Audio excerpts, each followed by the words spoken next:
அன்பார்ந்த நேயர்களுக்கு பாசிட்டிவ் பாலகுருவின் இனிய தீபாவளி நல்வாழ்த்துக்கள். இடையில் சில நாட்கள் தங்களை சந்திக்காமல் இருந்ததற்கு மிக மிக வருந்துகிறேன். சில சந்தர்ப்ப சூழ்நிலையினால் சந்திக்க முடியவில்லை. ஆரோக்கியம் பற்றி தான் பேசிக்கொண்டிருந்தோம்.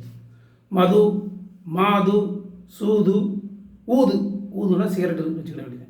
இந்த பழக்கங்களை விட்டால் நம் ஆரோக்கியம் நன்றாக இருக்கும். தூ என இதெல்லாம் விடணும். அதுக்காகத்தான் மது, மாது, சூது அப்படின்னு நம் முன்னோர்கள் கூறிக்கிட்டு இருக்கிறார்கள். இந்த பழக்கங்களை அடிமையானவர்கள் அதை விடுவது சுலபம். ஆனால் கடும் முயற்சி எடுத்து நான் விட போகிறேன் அப்படி இப்படின்னா முடியாது. நாளையிலேருந்து விட போகிறேன் சொல்லுவாங்க, 1ஆம் தேதியிலேருந்து விட போகிறேன், அல்லது இந்த கோயிலுக்கு போயிட்டு வந்து அது இது ஒன்று அதுக்கப்புறம் விடுறேன் இப்படியெல்லாம் சொல்லுவாங்க.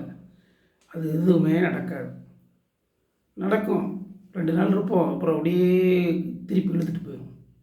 மாறாக அதனுடைய விளைவுகளை கொஞ்சம் சிந்திக்கணும். முதல்ல நம்ம உடம்புக்கு மிக மிக கேடு.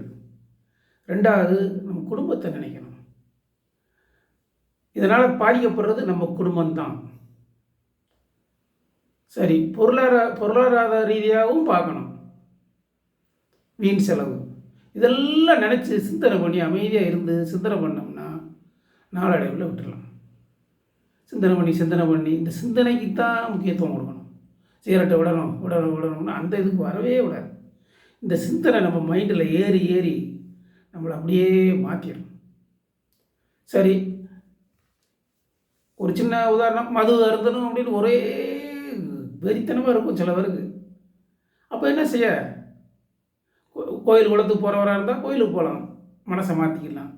இல்லையா, நல்லா வயிறார சாப்பிட்டு பேசாமல் தூங்கிடணும். அவங்கவுங்களுக்கு ஏதாவது வேறு ஒரு ஆர்வமான விஷயங்கள் இருக்கும், அதில் இறங்கிடணும். அப்படித்தான் பாட்ட முடியும். முயற்சி பண்ணுங்க, நிறுத்துங்க. அது என்ன காரணம்னு புரியலை. எதிர்மறை சிந்தனை தான் இங்கே ரொம்ப நம்ம சமுதாயத்தில் கொட்டி கிடக்குது. அதனால் என்னமோ எல்லாருக்கும் எதிர்மறை சிந்தனை அதிகமாக ஏறிக்கிட்டு, நேர்மறை சிந்தனை வரவே மாட்டேங்குது. பூரா நெகட்டிவ் தான் சிந்தனைகள்.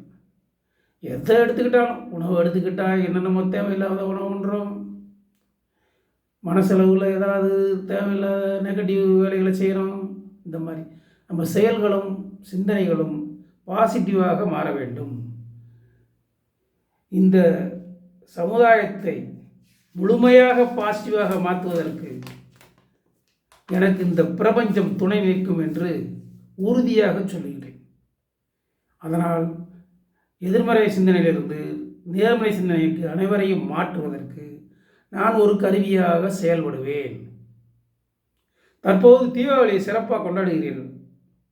அனைத்து உறவுகளையும் அழைத்து, நண்பர்களையும் அழைத்து, இனிப்பு மற்றும் பலகாரம் உண்டு, புத்தாடைகள் இட்டு ரொம்ப மகிழ்ச்சியாக இருக்கும். ரொம்ப மகிழ்ச்சியாக இருக்கிறோம். அதில் எந்த குறைபாடும். ஆனால் தேவையில்லாத ஒரு வேலை செய்கிறோம். பட்டாசு பல ஆயிரத்துக்கு வாங்கி வெடிக்கிறோம். அவங்கவுங்க வசதிக்கு தந்தாப்புல பட்டாசு வெடிக்கணும். அதற்கு செலவின் முழு தொகையை அல்லது ஒரு பகுதியை நம்மளை சுற்றி நமக்கு தெரிந்த ஏழை எளியவர்களுக்கு உணவாகவோ உடையாகவோ கொடுத்தால் எவ்வளவு நன்றாக இருக்கும். அவர்களும் மகிழ்ச்சி அடைவார்கள், நம்மளும் மகிழ்ச்சி அடையலாம். இந்த கணநேர பட்டாசு வெடிச்சிட்டு ஒரு அற்ப சந்தோஷம் அதில் இருக்கும், கொஞ்ச நேரத்துக்கு, அவ்வளோதான். ஆனால் அதற்காகும் பணத்தை ஏழை எளியவர்களுக்கு கொடுத்தால் நம்மளும் நீண்ட நாள் மகிழ்ச்சியாக இருக்கலாம்.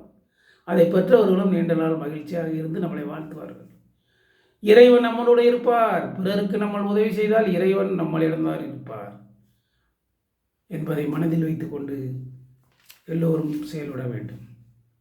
அடுத்து சில நல்ல விஷயங்களோடு உங்களை சந்திப்பேன். நன்றி. உங்கள் பாசிட்டிவ் பாலகுரு. வணக்கம்.